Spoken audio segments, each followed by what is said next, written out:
ಎಲ್ಲರಿಗೂ ನಮಸ್ಕಾರ ಸ್ನೇಹಿತರೆ.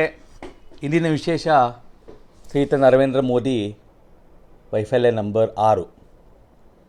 ನಮ್ಮ ದೇಶದ ಬಹುಸಂಖ್ಯಾತ ಜನ ಸುಮಾರು 65% ಕೃಷಿ ಮೇಲೆ ಅವಲಂಬಿತರಾದಂಥ ಜನರಿದ್ದಾರೆ. ಪರೋಕ್ಷವಾಗಿರ್ಬೋದು, ಪ್ರತ್ಯಕ್ಷವಾಗಿರ್ಬೋದು. 65% ಇರುವ ಜನರ ಬಗ್ಗೆ ನರೇಂದ್ರ ಮೋದಿಯವರು ತಾಳಿರುವ ಒಂದು ಮಲತಾಯಿ ಧೋರಣೆ ಅಥವಾ ಅವರಿಗೆ ಮಾಡಿರುವಂಥ ಅನ್ಯಾಯದ ಬಗ್ಗೆ ಹೇಳಿಕೆ ಬಂದಿದ್ದೀನಿ ಸ್ನೇಹಿತರೆ. ನಾನು ಹೇಳಿರಲಿಲ್ಲ, ಅರವಿಂದ್ ಕೇಜ್ರಿವಾಲ್ ಅವರು ಹೇಳಿದ್ದಿಲ್ಲ, ನಮ್ಮ ಮುಖ್ಯಮಂತ್ರಿ ಚಂದ್ರವರು ಹೇಳಿರಲಿಲ್ಲ, ಯಾರು ಹೇಳಿರಲಿಲ್ಲ. ವಿಷಯನ ನೀವೇ ಹೇಳಿದ್ದು. ನಾನು ಅಧಿಕಾರ ಬಂದ ತಕ್ಷಣ MSP ಕೊಡ್ತೀನಿ, ಸಾಲ ಮನ್ನಾ ಮಾಡ್ತೀನಿ ಅಂತ ಹೇಳಿದ್ರಿ. ಅಲ್ಲದೆ 2023ಕ್ಕೆ ರೈತರ ಆದಾಯ ದ್ವಿಗುಣ ಮಾಡ್ತೀನಿ ಅಂತ ಹೇಳಿದವರು ನೀವೇ. ಆದರೆ ಇವತ್ತು ಕ್ರಾಪ್ ಇನ್ಶೂರೆನ್ಸ್ನ ಹೆಸರಲ್ಲಿ ಲೂಟಿ ಮಾಡ್ತಾಯಿದ್ದೀರಾ, ಸಬ್ಸಿಡಿ ಹೆಸರಲ್ಲಿ ಲೂಟಿ ಮಾಡ್ತಾಯಿದ್ದೀರಾ, ಬೇರೆ ಬೇರೆ ವಿವಿಧ ಒಂದು ಕಾಮಗಾರಿಗಳಲ್ಲಿ ಲೂಟಿ ಮಾಡ್ತಾಯಿದ್ದೀರಾ. ಅಲ್ಲದೆ ರೈತರಿಗೆ ಕೊಡಬೇಕಾಗಿರುವಂಥ MSP ಏನು ನೀವೇನು ವಾದ ಮಾಡಿದ್ರಾ ಅಥವಾ ನೀವೇನು ಭರವಸೆ ಕೊಟ್ಟಿದ್ರಿ, ಅದು ಕೂಡ ಕೊಡೋದ್ರಲ್ಲಿ ನೀವು ಫೇಲ್ ಆಗಿದ್ದೀರಾ.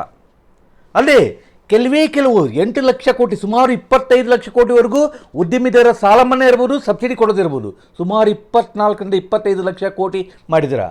ಅದೇ 8 ಲಕ್ಷ ಕೋಟಿ ರೈತರ ಸಾಲ ಮನ್ನಾ ಮಾಡೋಕ್ಕಾಗಲಿಲ್ಲ ನಿಮಗೆ.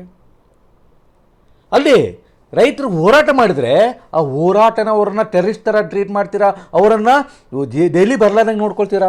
ಇದೆಂಥ ಒಂದು ಸರ್ವಾಧಿಕಾರಿ ಧೋರಣೆ ನಿಮ್ಮದು. ಇದ್ರ ಬಗ್ಗೆ ತುಂಬ ನೋವಾಗುತ್ತೆ.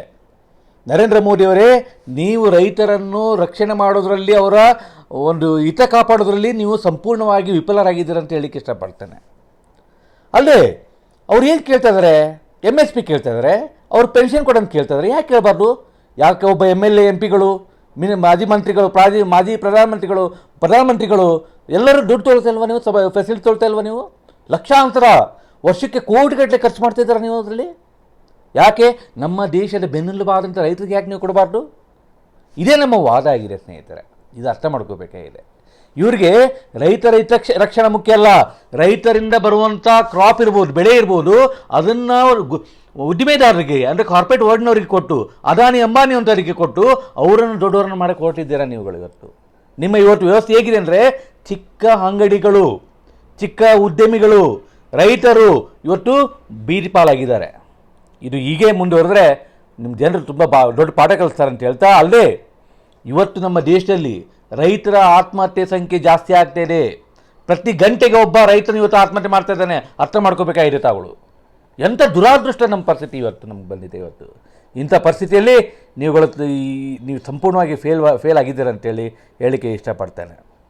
ಅಲ್ಲದೆ ರೈತರ ಆದಾಯ ದ್ವಿಗುಣ ಮಾಡ್ತೀನಿ ಅಂತ ಹೇಳಿದ್ರಲ್ಲ, ಯಾವ ಬೇಸ್ ಮೇಲೆ ಹೇಳಿದ್ರಿ ನೀವುಗಳು? ನೀವೆಲ್ಲ ಭರವಸೆ ಕೊಟ್ಟಿದ್ದು ಯಾವ ಬೇಸ್ ಮೇಲೆ ನೀವು ಆದಾಯ ದ್ವಿಗುಣ ಮಾಡ್ತೀನಿ ಅಂತ ಹೇಳಿದ್ರಿ? ಅಂದರೆ ನಿಮ್ಮಲ್ಲಿ ಬರೀ ಏನಂದರೆ ಬೋಳೆದಾಸರು ಬೇರೆ ಸುಳ್ಳು ಹೇಳೋದ್ರಲ್ಲಿ ನಿಸ್ಸೀಮರಾಗಿದ್ದೀರ ನೀವುಗಳು. ದೇಶದ ಜನರು ನಿಮ್ಮ ಮಾತಿಗೆ ಮರಳಾಗ್ತಾರೆ ಅಂದ್ಕೊಂಡ್ಬಿಟ್ಟಿದ್ದೀರಾ. ಅದು ಎಷ್ಟು ದಿವಸ ನಡೆಯುತ್ತೆ ಗೊತ್ತಿಲ್ಲ. ಇನ್ನು ಇದು ನಿಮಗೆ ನಿಮ್ಮ ಕೊನೆಯ ದಿನಗಳು, ಅಧಿಕಾರದ ಕೊನೆಯ ದಿನಗಳು ಬಂದಿದ್ದಾವೆ ಅಂತ ಹೇಳಲಿಕ್ಕೆ ಇಷ್ಟಪಡ್ತೇನೆ. ಇದೆಲ್ಲ ಜನರು ಅರ್ಥ ಮಾಡ್ಕೋಬೇಕು. ಮುಂದಿನ ದಿನಗಳಲ್ಲಿ ನೀವು ಇದು ಅವರಿಗೆ ತಕ್ಕ ಪಾಠ ಕಲಿಸ್ಬೇಕಂತ ಹೇಳ್ತಾ ನಾನು 2 ಮಾತುಗಳು ಮುಗಿಸ್ತಿದ್ದೀನಿ. ಜೈ ಹಿಂದ್, ಜೈ ಕರ್ನಾಟಕ.